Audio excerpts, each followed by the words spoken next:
kanan, pondoknya ada naik dari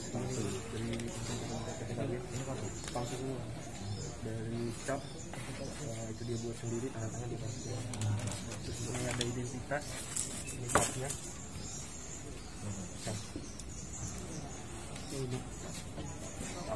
Jedul.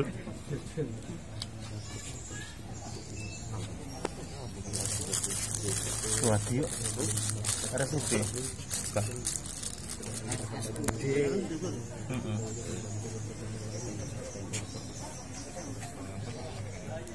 Saya akan merilis pengungkapan tindak pidana. Yang pertama di sini tentunya tindak pidana penipuan, tetapi di dalamnya juga ada tindak pidana pemalsuan karena terkait dengan bukti-bukti atau dokumen palsu.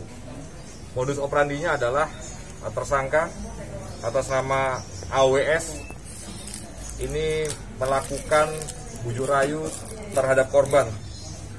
Yang bersangkutan mengaku sebagai karyawan di RSUD Sragen.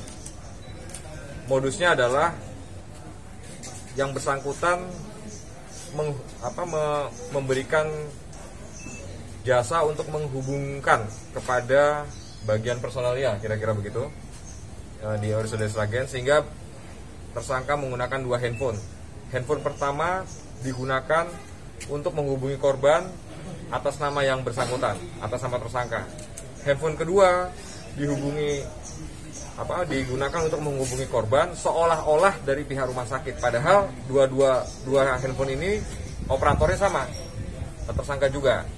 Sehingga disitulah muncul suatu keyakinan bahwa tersangka ini bisa untuk membantu korban menghubungkan kepada orang rumah sakit. Selanjutnya tersangka melakukan pemalsuan dokumen.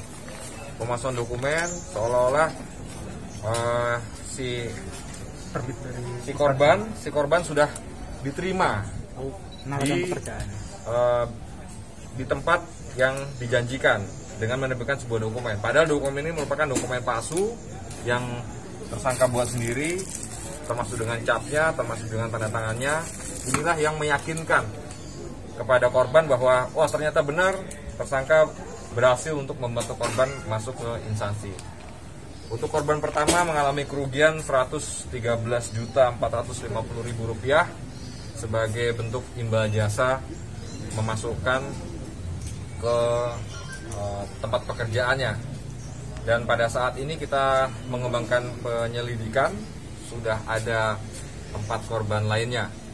Dan pada kesempatan ini juga kami menghimbau apabila ada dari warga masyarakat Sragen yang merasa dirugikan oleh perbuatan yang serupa dengan pelaku, bisa menghubungi ke Polres Sragen. Silakan untuk menghubungi melalui WA center kami di 08877110110. Nanti akan kami tindak lanjuti dan kami proses sesuai dengan ketentuan yang berlaku. Demikian. 4 korban yang lain juga dimintai nominal yang sama. Untuk nominalnya itu bervariasi karena nanti dari kemampuan korban pada saat pemberian uang pada tahap awalnya. Rentangnya aja antara sekitar 30 sampai 40. Kalau pengakuan pelaku itu untuk apa? Pelicin atau memang sekedar game minta uang? Kalau untuk pengakuan pelaku itu untuk biaya administrasi ataupun biaya ongkos untuk memudahkan yang bersangkutan masuk ke RSUD. Dan itu sudah kita konfirmasi ke pihak rumah sakit bahwa modus cara-cara tersebut tidak ada, dan juga dari pihak rumah sakit menyatakan bahwa cap dan tanda tangan itu tidak pernah diterbitkan oleh pihak rumah sakit. Terus kelima ini jenis pekerjaannya sama atau beda-beda? Yang ditawarkan perawat atau cleaning? Modusnya tetap untuk kerja di rumah sakit. Di rumah sakit berarti ini memang spesialisasi yang bersangkutan seolah-olah sebagai penghubung untuk rumah sakit umum daerah Sragen, RSUD Sragen. Pekerjaan aslinya apa? Pekerjaan aslinya tidak bekerja. Melancarkan aksinya tahun lalu atau tahun ini? Untuk aksinya itu sudah dari 2019. Dijanjikan sebagai karyawan kontrak atau pegawai tetap RSUD? Karyawan kontrak maupun tetap di RSUD. Jadi jenis pekerjaan macam-macam ya, selain tenaga medis juga, misalnya non medis, cleaning service juga. Dan ini hasil barang yang yang didapat dari senjata nih. untuk barang-barangnya.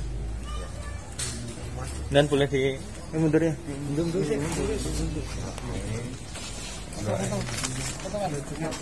Jadi ini seolah-olah korban secara resmi telah diterima di RSUD Sragen dengan cara memberikan dokumen seperti ini kepada korban, dan padahal dokumen ini merupakan dokumen palsu, cap palsu, tanda tangan palsu, formatnya juga palsu. Ini adalah salah satu upaya untuk meyakinkan para korban.